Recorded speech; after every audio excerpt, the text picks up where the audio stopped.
Hopefully all of you are here. Can you hear me? Yeah, I can hear me. Hopefully you're all here for the business of screenwriting. We're going to discuss this, and I'm going to let my panelists introduce themselves because I just find my credits boring. So let's let you say your own credits, whatever you find exciting about your credits. We'll start with John on the far. Hello, my name is John Bernstein. My first screenplay was Beautiful, that Sally Field directed and Minnie Driver starred in, and then the Jerry Springer movie Ringmaster, and then Meet the Robinsons. Those are my previous movies, and then I also worked on Tangled and various other movies, and also in TV. I've had series at the CW and currently at NBC Universal. Nice. And what are you teaching next semester? Are you teaching next semester? Yes, I'm teaching Intro to Screenwriting Level 3. Okay, cool. All right, and next is Michael. I'm Michael Barlow. My background is both as a studio executive and a writer. I bounce forth. I've been on every side of the table, including under it. And as a studio executive, I was vice president of production for 5 years at Ryan Pictures and made some extraordinary movies and some really terrible ones. If you want to punish yourself, I can give you a short list. And that's a very useful learning experience for the process of writing, because I actually have dealt with what happens to movies as they actually get made. As a writer, I've written for television. I've written for Francis Coppola's company, 2 screenplays, and I'm working on television projects, long-term television projects. Teaching online screenwriting. I'll be doing intro too. Great. All right. Can the people hear him? No. So he just said nothing. Normally, now can you hear me? Yeah. All right. So that was Michael, who you don't know. Now here's Bill. Hi. My name is Bill Boyle. I'm a screenwriter. I was also an agent for many years, so I have a fairly clear understanding of the contractual end of screenwriting. I've had 4 films produced. A number are now under option.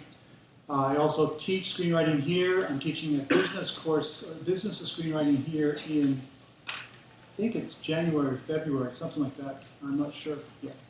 And I'm teaching another class next term. I can't remember what it's called. You do what you do. And I'm also have a book coming out called The Visual Mindscape of the Screenplay.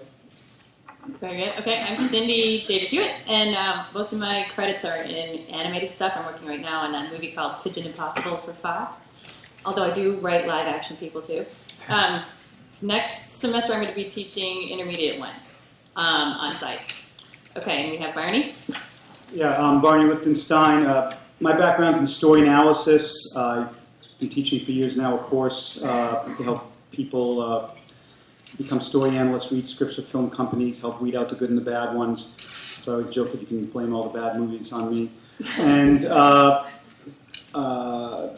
my background is reading for companies like Amblin and New Line, and basically I also have a polishing course that I'm teaching, a weekend course and an online course coming up. Cool.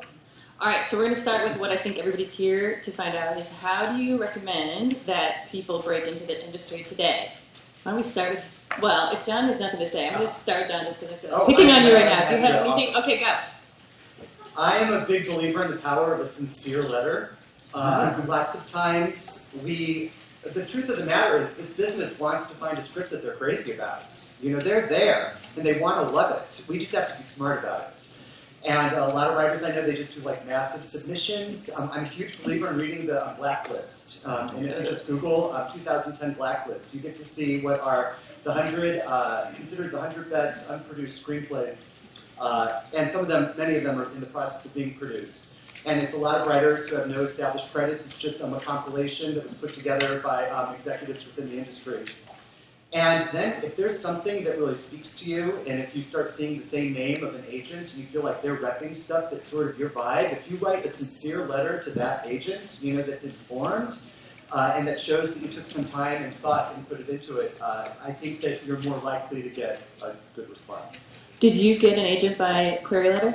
Yes, yes, and also a query letter with, learn how to synopsize what you have, because it's the craft of writing and then it's also the business. And so once you've done the job as a writer, then it's your task as a business person to try to help them understand you.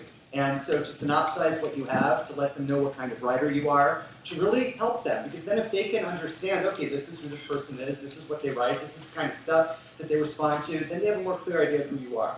So make it easy for them. Make yourself irresistible to them. Very good. Has anyone else on this panel gotten in by a query letter? Gotten an agent?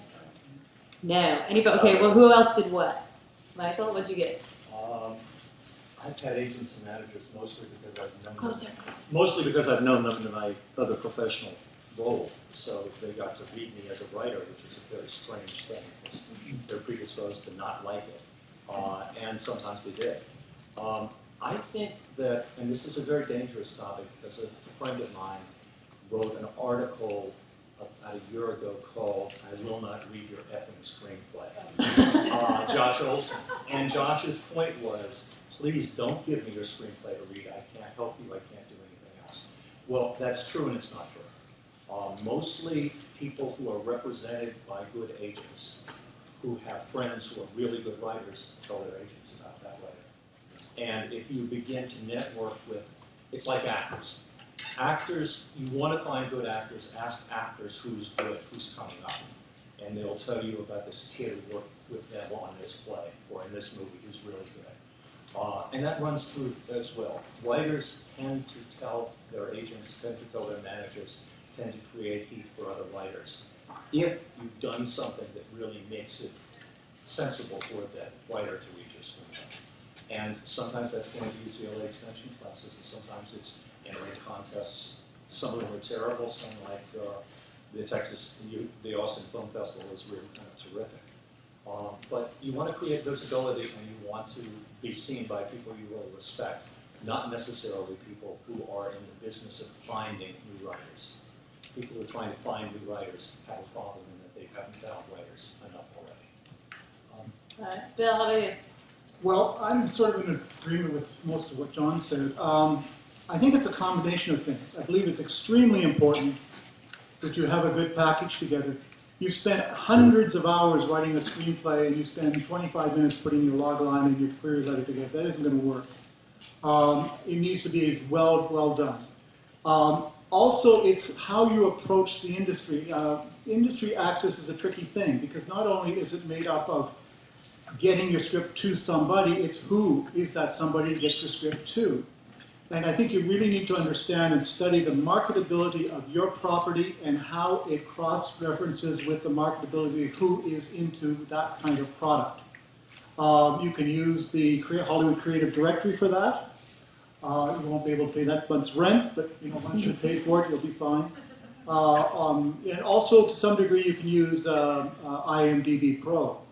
But that gives you an indication of where to go. And I'm sort of a middle ground. I don't believe in the shotguns technique of sending out query letters to the entire world, nor do I believe in sending out one at a time, which is sort of the exclusive. I believe in sending out 10 or 15 at a time and make them think it's exclusive. And you get a better opportunity. And it also gives you an opportunity, if something's not working, you can change it before you've completely blown the load. As far as agencies are concerned, my take on that is that there's these people called assistants. And I think they are extremely valuable to young writers because they're there and taking all of that abuse and those horrible hours for one reason and one reason alone. They want to be an agent. And if you can access them, you're more likely, and if it's with an agency that's a strong agency, you may have much more likelihood to make a connection there. And they can begin to start developing their roster, and they're developing their roster with the Rolodex of that industry attached. So that's my take on that. I think that's about it. Love the little people. I think it's really cool that John actually got an agent through a query letter because this is the second person out of all the screenwriters I know that I found Really? that, yeah, no one else. It's always favors, or I got in with entering screenwriting competitions, and Austin Film Festival was the best one for me. And that I recommend everybody because it's not that expensive and you're guaranteed that producers and agents are going to read you. Even if you don't win, I've had people who, I didn't win, but a famous screenwriter called me up and said, I love your work, I want to work with you. So it's a guaranteed way to get somebody to read you. And if you're shy, most screenwriters are shy and want to just hide behind a computer and they don't want to network, you don't have to meet anybody. You just send it in the mail, which I think that's awesome. I think one of the reasons that there's so few query letters that you're saying here is the fact that it's sort of something that a lot of people either don't know how to do, and most often writers do get their start by making those kind of personal connections. Yeah. I do think a query letter works if it's done properly. I also think, oh, we'll open it up for questions right then. I think you should spend 2 years writing one awesome script.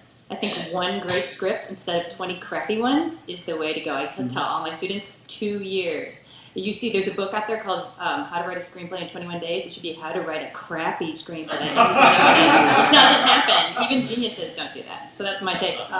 Barney? Yeah, let me pick up on that actually, because I agree with that, that it is better to, I would rather see a script that someone spent a lot of time on and made it really, really awesome as opposed to something ground out. However, I would also say that a lot of writers I've talked to, they have that one script, you know, that they're pushing, and that's their one script. You know, it's oftentimes something very personal, maybe very autobiographical, and that's fine. I mean, to me, the thing I respect the most is when you can take real life and heighten it and just take an everyday story and make it compelling. Truffaut used to tell his writers, I want my stuff to be as exciting as a James Bond movie in its own way. And I think that's great. But the thing I push is what I call the language of screenwriting, in that I agree with everything that's been said here so far, and I think one of the subtexts of what is being said here is that people can tell what a professional screenplay is. In the polishing class I teach, the 10-week one, I spent about a month just on the first 20 pages, because my theory is if the first 20 pages aren't awesome, the rest of the script is probably not going to be that great either. And if the first 20 pages fail, I have never, in all the scripts I've read a script that has recovered from a really lousy first 20 pages. Okay, it's not like it suddenly gets great. So what makes someone impressed with that? There's a thing I have online called the Story Analyst Top 10 list. I've sent this out to different film companies, and it's on my instructor page. But it's basically different elements of what distinguishes a screenplay in terms of structure and pacing. And those are the things I like to emphasize for people, because even if a reader doesn't love your concept, okay, even if they say, well, that's not exactly for us, if they see that you really know how to write a screenplay, you know what narrative structure is, you know what scene descriptions are and what not to put in, they'll be much more interested in seeing something else you've written, and as was said over there about, you know, giving you that hot referral, that's really building your career, and that's the kind of thing I like to emphasize. Cool. All right, so let's say you have your awesome script and you have an agent and you get read, and now you're doing, I don't know if you guys all had this, I had kind of like a debutante ball where I met 60 different producers in 1 month. It was crazy. So you have to prepare for these meet and greet meetings. Did you do that, John? Did you go through that debutante ball? Never 60. Wow. No. I'm intimidated. Yeah, I think that, like I was saying earlier, if you know what your log line is, if you're able to effectively summarize your screenplay in 30 seconds, I don't know about you, but I am renowned for digressing into tangents, and suddenly it's like I'm incoherent after 5 or 6 minutes. I see their eyes glaze over, and I'm like, I'm not effectively selling my story. And it's an incredibly challenging thing to take a 110-page screenplay and then turn it into a 2-minute dynamic pitch. But once you're getting those opportunities, you really want to see what's on your list, the stories that you're passionate about, and how can I effectively pitch it so that their eyes don't glaze over. Because if you get that amazing opportunity to meet with 60 different people, you want to be smart and pithy and dynamic, and you want them saying, I want to see that script. But they probably won't if you're prattling on incoherently, as I'm prone to do. Do you want to add to that, Mike? One of the things about writing, even more in television than in features, but in features as well, is it involves a lot of, the actual process involves a lot of interaction with people where you're dealing with difficult situations. And one of the things that's judged very quickly is arrogance, is a certain kind of pride, and the other thing is lack of arrogance and lack of a certain kind of pride. They want you to know who you are. And the more you actually walk into a room knowing who you are, the better the chance is that they'll feel like they can take you to a meeting with a star or a director, that you can sit down with a director and stay on a project you've written. It's a very funny balance that people actually respond to honesty, to clarity, and to a sense of humor. Your screenplay is not the only screenplay that's ever been read that people like. And your ideas are not that unique or that individual. You're What's definitely going to sell you producer. is the fact that you seem to know what you want and how to get there, and to help them get to make a good movie. What they're looking for in a writer is someone they won't have to fire. They can guarantee that. Okay. Fire. Release from their obligations. Give a last payment. Fire. You don't want to fire a writer. You want to hire somebody who goes all the way through it. Doesn't happen very often, but when it does, you're very, very happy. So that's what you were looking for as a producer, that you look for writers that were. Yeah. That's good. So it's good to know what You want people them to know what they're saying about, and you can have arguments and disagreements with them, and they'll come back at you. And they'll listen, but they won't listen to everything. There's nothing more disappointing, in my experience as a studio executive, than meeting with somebody who agrees with absolutely everything I have to say. We spent 20 minutes reading for the first 30 pages of their screenplay. It means I don't think they've thought anything through, and I don't trust them. Ooh, okay, this is good. Wait, we need to digress into the debate of when you get notes. Do you do the notes, or do you put up a fight? I actually have a great piece of advice. Okay, go. Okay, this comes from my friend Rick Richter, W.D. Richter. He's written movies for 35, 40 years. I worked with him on a picture called Brubaker. He wrote the second version of it, Invasion of the Body Snatchers. He wrote Buckaroo Banzai. Rick is an amazingly talented man. And his response to notes was the following. If they give you a note that you absolutely know you cannot do, find the scene that they like best in the script and describe how that note will hurt with that scene. And that dynamic creates a sense of collaboration. You know, oh God, I'd love to do that. I really would love to do that, but it's going to lose the scene where his horse dies. And that's the scene, you bought the script, so it'll be the scene where his horse dies, and I can't do that if he's riding an elephant. You know, so you're collaborating with them in the process. You're not disagreeing. You're not saying, as I did and got fired, the first 10 pages of this script are absolutely what makes it special and wonderful. Even though that was the truth. And the movie that ended up getting made died because it lacked those first 10 pages. But I didn't get to write the next version of it because I was a little bit too much of a feature writer, happy with myself to get that to happen. So from personal experience, it's a matter of gauging the situation and picking your time. All right, Bill, do you have anything to add about Yeah, taking meetings and notes? well, as far as notes are concerned, you're always going to, I mean, everybody has to pee on the script. That's their job. So you know that's coming. And sometimes I think that even the notes aren't that serious. I think they're just something to say. So if I get notes that are basically something that I can't get my head around, my comment to them is, I'll look at that. I'll take a look at it. I don't say yes. I don't start arguing. I don't get into debate with them. But I'll take a look at that. Invariably, I don't know if Michael will agree with this or not, or anybody, when I do the rewrite, and there's notes that I missed that are things that I don't think were relevant, I usually don't hear back about those notes. Nobody brings that up again. You don't suddenly get fired, though. No, well, I've never been hired, you know. Everything I've done has been a spec project. Oh, I guess that's considered, you know, I mean, the producer buys the script and then I guess I'm hired on it, but, you know. There are certain tells, and they're not necessarily the notes you're given. One of the things you do as a studio executive, which applies to writing, is you go to a lot of test screenings. Bill Farrell used to do them. They're done by a couple of, you know, some of you may have been to them where you're asked to evaluate a movie, or something like that. And the audience fills out cards, and read the cards, and the cards are full of the most stupid suggestions you can ever imagine for what should have happened, what should not happen. But when you sit in a test screening with people who are watching the movie for the first time, you learn an enormous amount that is not in the cards. You learn it from the way people breathe. You learn it from the sense which you can get, which is like the weather changing of when they are thrown out of the picture.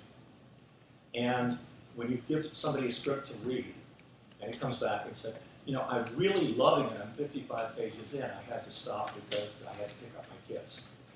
Translation, on page 54, you did something terribly, terribly wrong. I don't know why that's true, but it's always.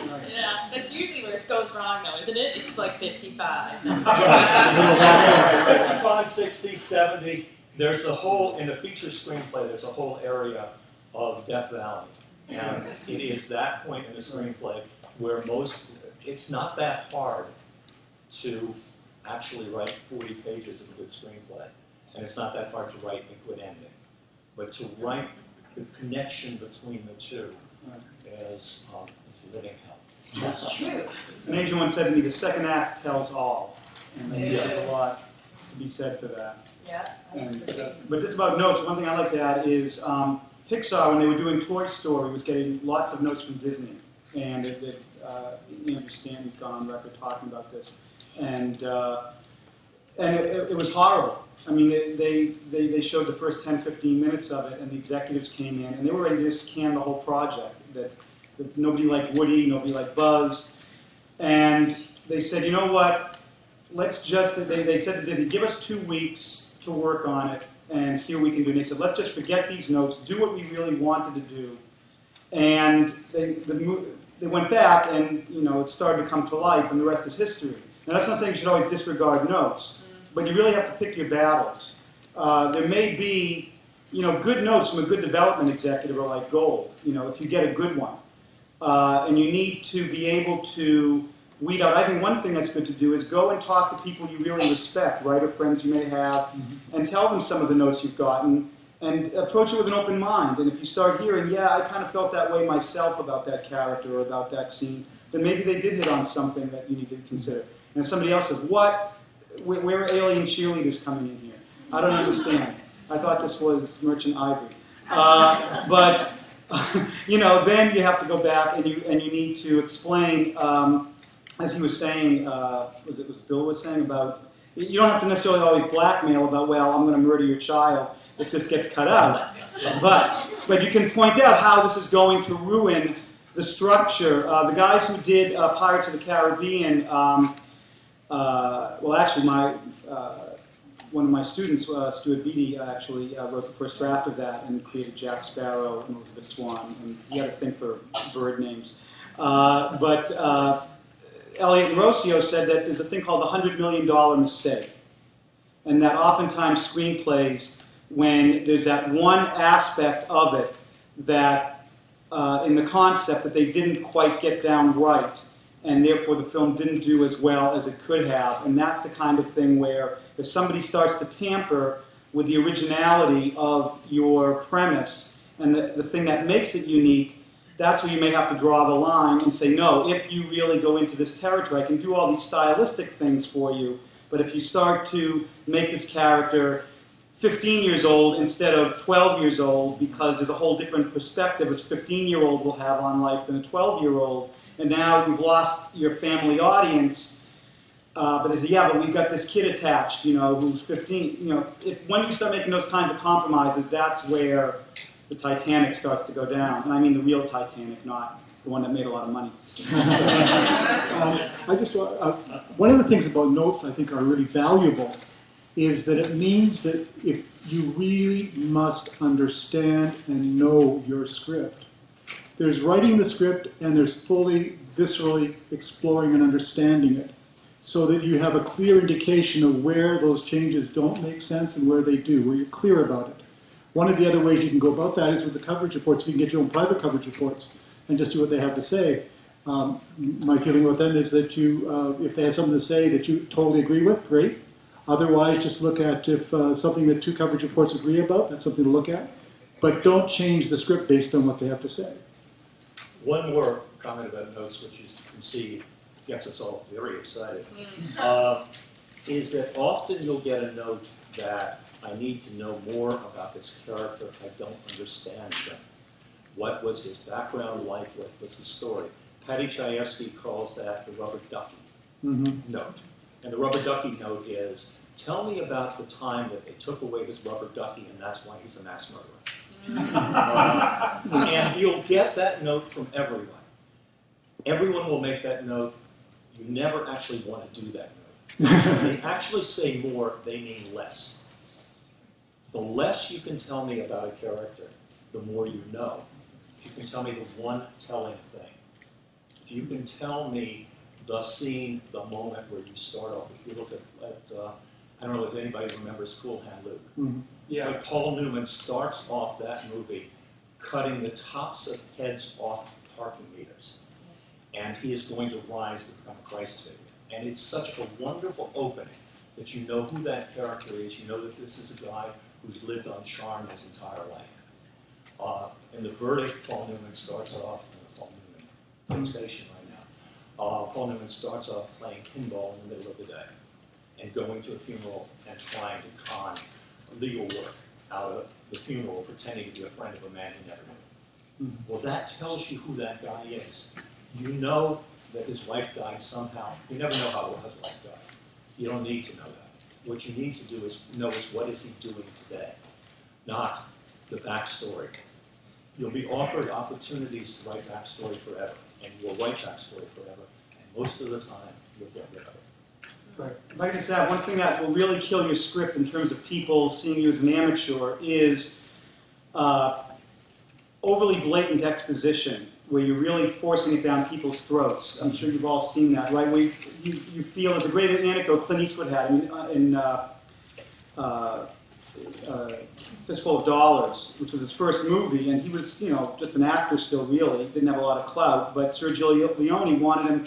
He's going to save this woman, and she says, "Why are you doing this?" And he said Leone had about a 10-page monologue with all kinds of backstory and characters, and he just went on and on and on about why he was going to help her and how his mother had once been attacked and this other man. And then Eastwood just said to me, he said, "You know what? In a B movie, you put all that stuff in. In an A movie, you let the audience find it for yourself." So he got Leone to allow him to boil it down to one line. She says, "Why are you doing this?" He said, "Because I once knew somebody like you, and there was nobody there to help her." And that's all he needed to say. You don't need to force it all down people's throats. And it's true, the more you can let the audience interact, Ernst Lubitsch used to say 2 + 2 = 2 + 2. In other words, you let the audience have the pleasure of adding things up without always shoving it down your throat. One more thing I want to add before we move on from how to prepare for meetings. So once you guys get to that point, I had a friend who wrote a very big movie that if I said the name, you would know it. And he only got one job because that was a romantic comedy, and then all of his future ideas were action movies.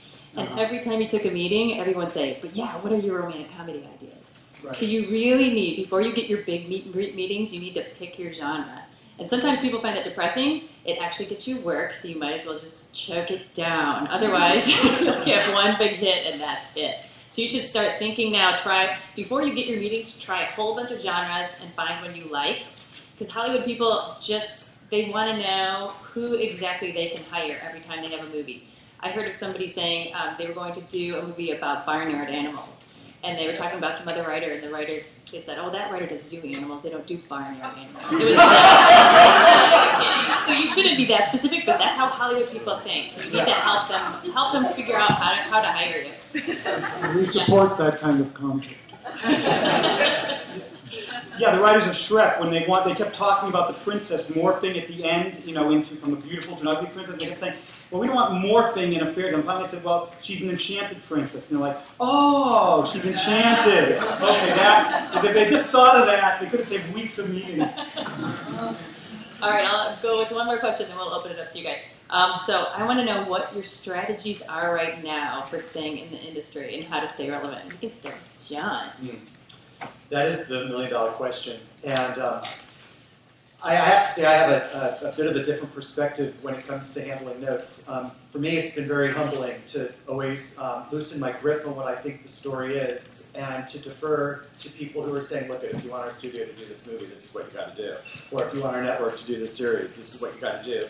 And in loosening my tight grip on what I think it is, and doing multiple passes, because the truth is, writers always want to believe we're finished. We reach a point where we don't want to go back to it. But in my experience, every time I go back to it, it gets stronger. And then I always realize it's always humbling for me. So with that said, I think it's important. I right now have a manager who's great with story, and that has always been my weakness. That I have my strengths as a writer, and I have my weaknesses.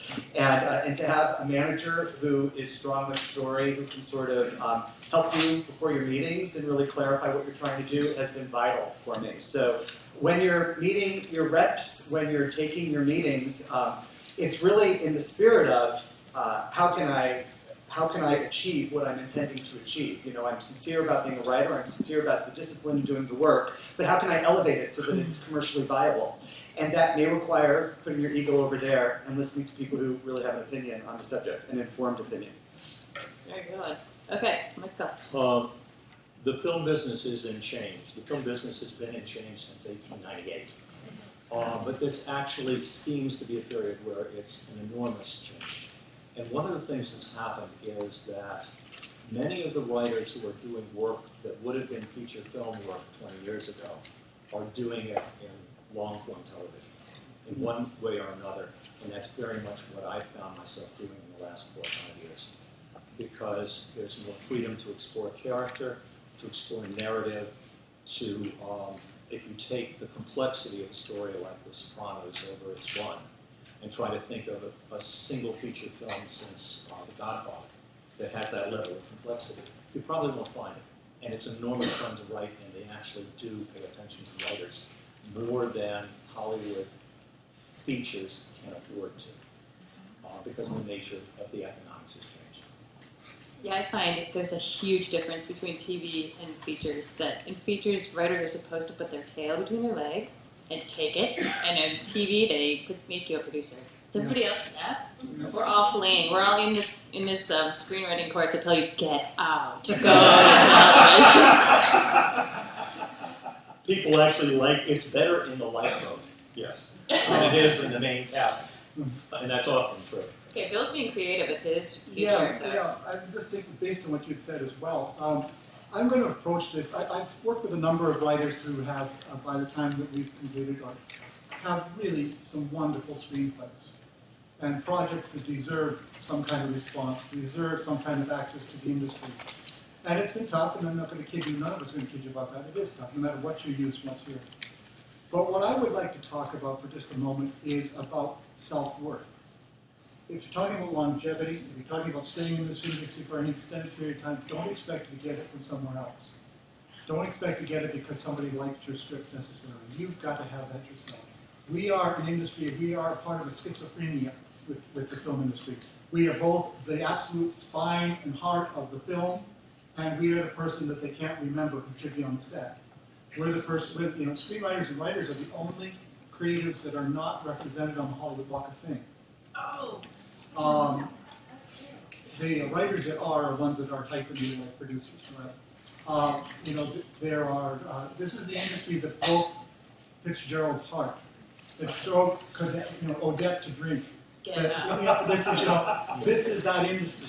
So don't define yourself based upon that value. Really believe in your work, and it'll have a great accomplishment in terms of the development of your work.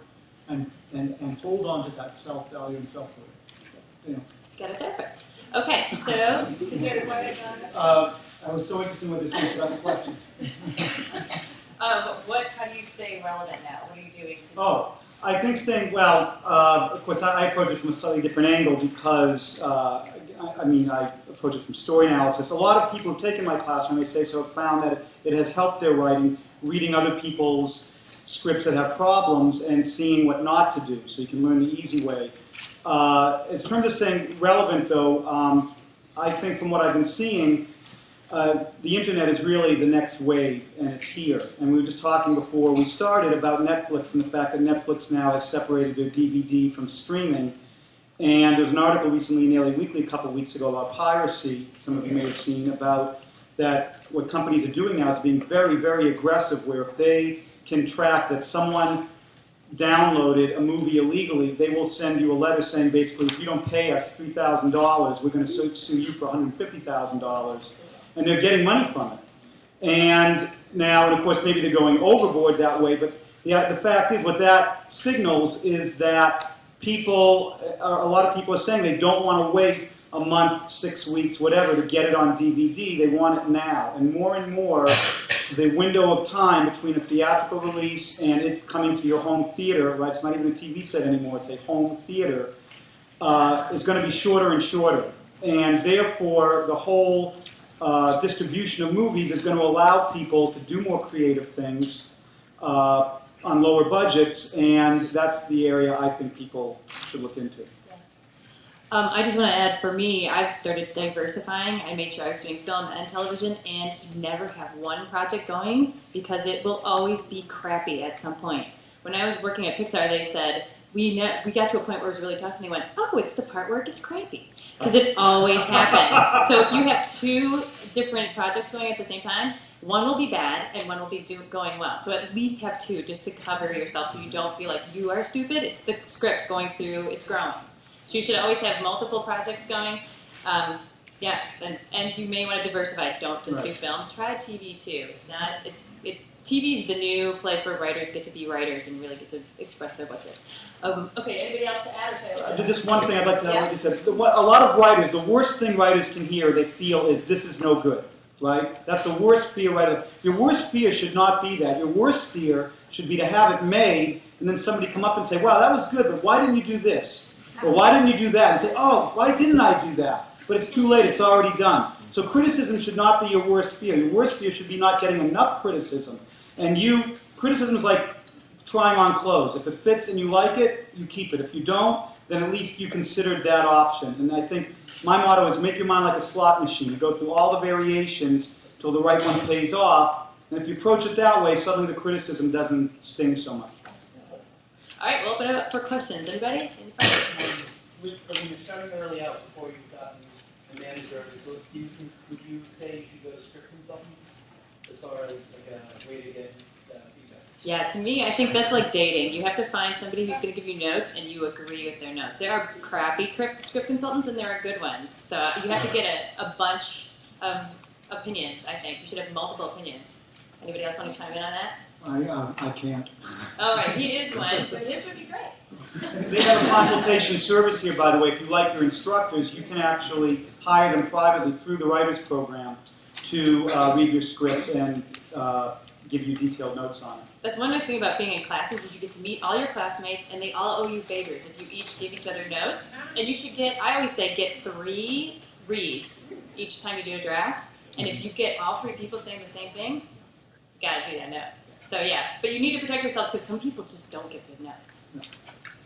Okay, go ahead. How do you feel about those pitch fests that the creative screenwriting writers? I've never been to one. Anybody have been to one? Yeah. Okay, you want to talk about that? Can you? Yeah.